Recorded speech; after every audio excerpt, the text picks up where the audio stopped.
سیدہ عائشہ رضی اللہ تعالیٰ عنہ فرماتی ہیں کہ ایک دن حضور کا دریا رحمت جوش میں تھا اور حضور نے فرمایا عائشہ جو مانگنا ہے مانگ لو۔ میں نے عرض کی یا رسول اللہ اگر آپ اجازت دیں تو میں اپنے باپ حضرت ابو بکر صدیق رضی اللہ تعالیٰ عنہ سے مشورہ نہ کر لوں کہ میں نے کیا مانگنا ہے؟ تو فرمایا کہ جاؤ مشورہ کر لو، مشورے کی اجازت بھی ہوگی۔ میں اپنے والد گرامی کی خدمت میں حاضر ہوئی اور کہا کہ دریائے رحمت جوش میں ہے اور رحمت کا باڑا برس رہا ہے۔ حضور نے فرمایا عائشہ جو مانگنا ہے مانگ لو، یہ اتنا سنہری موقع ہاتھ آیا ہے تو میں چاہتی ہوں کہ کوئی مانگوں تو اہم شے مانگوں۔ تو آپ کی خدمت میں حضور سے اجازت پا کے حاضر ہوئی ہوں، مجھے بتایا جائے کہ میں حضور سے کیا مانگوں تاکہ کوئی چھوٹی چیز نہ مانگوں، بڑی چیز مانگوں۔ تو حضرت ابو بکر رضی اللہ تعالیٰ عنہ نے فرمایا کہ بیٹا حضور سے جا کے کہنا کہ معراج کی خلوت خاص میں اللہ نے آپ سے جو راز کی باتیں کی تھی ان باتوں میں سے ایک بات بتا دو۔ مانگا بھی تو علم مانگا، اور عائشہ میرے سے وعدہ کرو جو حضور بتائیں مجھے بھی آگے بتانا ہے۔ ام المومنین حاضر خدمت ہو گئی۔ حضور نے پوچھا عائشہ مشورہ ہو گیا؟ کہا جی حضور ہو گیا۔ کہا مانگو کیا مانگتی ہو؟ کہا حضور معراج کی خلوت خاص میں جب اللہ کے حضور حاضر ہوئے رب نے آپ سے راز کی باتیں کی تو ان باتوں میں سے ایک بات بتا دیں۔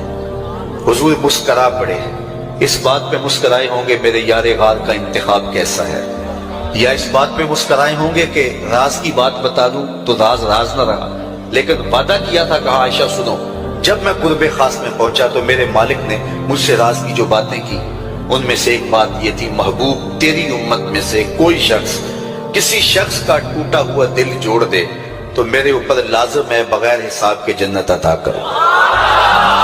ام المومنین بہت خوش ہوئی اور اپنے والد گرامی سیدنا ابو بکر صدیق رضی اللہ تعالیٰ عنہ کے پاس آئیں اور ساری کہانی سنائی۔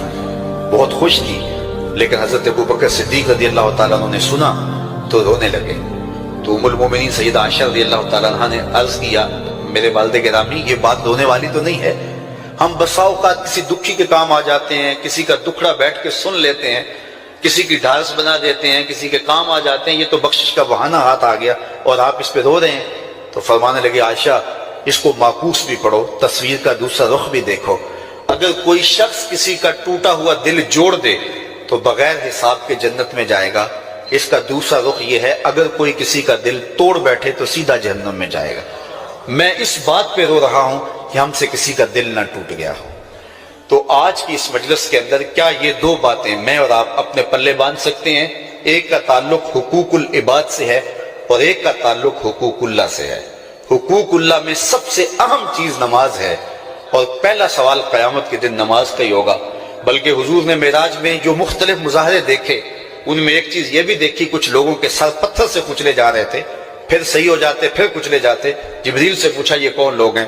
تو کہا آپ کی امت کے یہ لوگ وہ لوگ ہیں کہ جن کے سر نماز سے بھاری رہتے تھے۔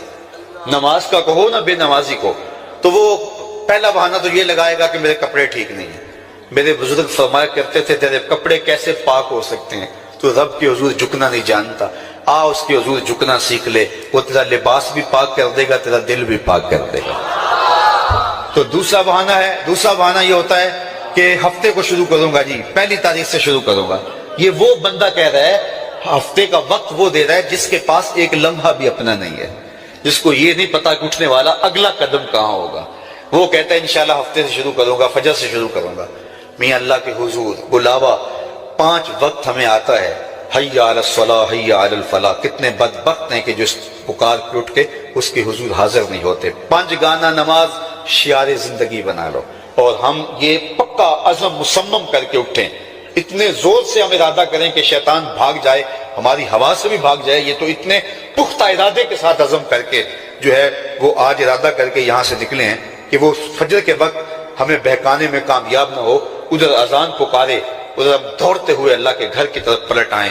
ہم یہ عزم کریں کہ آج کے بعد نماز نہیں چھوڑیں گے۔